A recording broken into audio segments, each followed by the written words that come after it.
Materials. This tutorial shows how to use materials in Lumion, and how to configure them.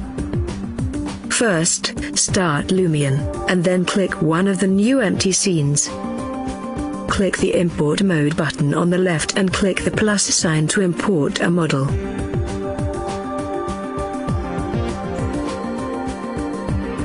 Click the palette icon to start assigning materials.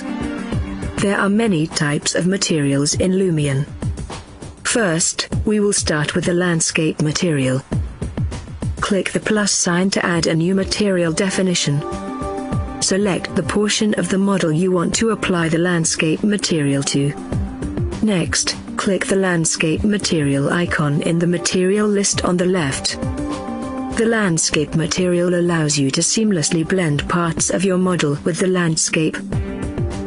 After applying the landscape material, hit the OK button on the right, so we can see how the model blends with the landscape. Make sure the model intersects the landscape by moving the model down, like this. Now switch to landscape mode to see the effect of the landscape on the model. Click the paint icon in landscape mode to start painting soil types. Try painting different soil types on the landscape. The material you just assigned blends nicely with the landscape underneath. Go back to import mode. Click the palette icon and click the object. Click the plus sign and click one of the other pieces of your model. This time assign the color material type. The color material type allows you to assign a solid color to parts of your model. Use the R, G, and B sliders to change the red, green and blue components of the material color. The depth offset slider allows you to offset the depth of parts of your model. You can use this feature to force materials either behind or in front of other materials. This feature is also available in other material types and allows you to tweak materials to remove glitches. Note that material changes in Lumion are completely reversible. You can always get back to your original imported material by deleting a material assignment. Double-click the trash can icon to delete the material, and revert the material back to its imported state. Click the plus sign to add a new material. Click any part of the model that already has a texture on it. Next, click the Standard Material type in the Material Library. This material type automatically generates texture coordinates, or you can use the imported texture coordinates. If you drag the first slider, you can see how the scale of the mapping changes. A scale of 0 switches the material to use imported texture coordinates. This allows you to use all features of the material type while using your own texture coordinates and textures. The second slider on the left, called Roughness, allows you to alter the lighting gradient of the material. A bigger roughness results in quicker fall-off of the lighting. Very often, materials reflect more of their environment at grazing angles. The third slider, on the left, allows you to tweak the reflection fall-off. Before we can see this effect, we first need to look at some of the other sliders. On the right side, you can see a bump slider. If your imported model has multiple textures, you can use this slider to increase or decrease the bumpiness. Of course, your model needs to have a normal map as a second texture before the bump slider becomes of any use. Make sure the bump slider is set at 0 when you are not using a bump map. The second slider on the right allows you to increase reflectivity of the material. Drag this slider all the way to the right to make the material reflective. Now look at the Fresnel reflection slider again on the left.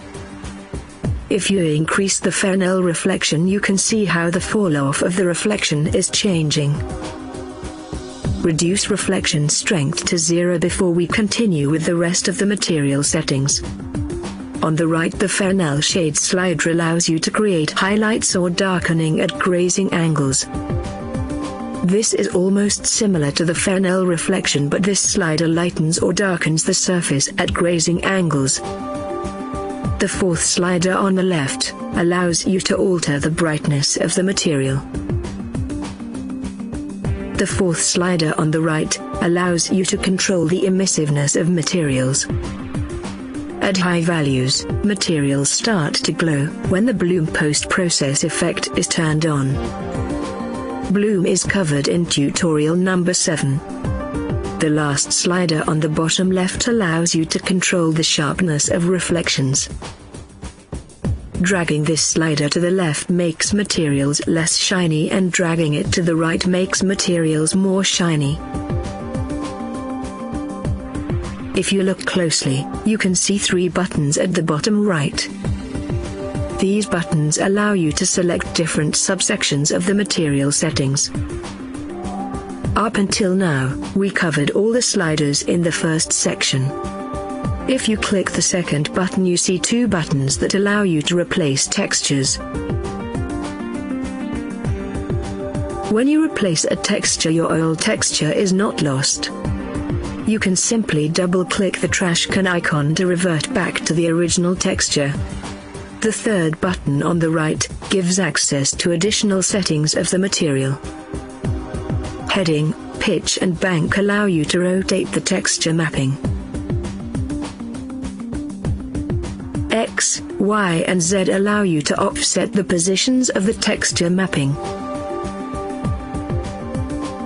The top left slider allows you to offset the depth of the material, and functions similar to the slider of the color material we covered earlier.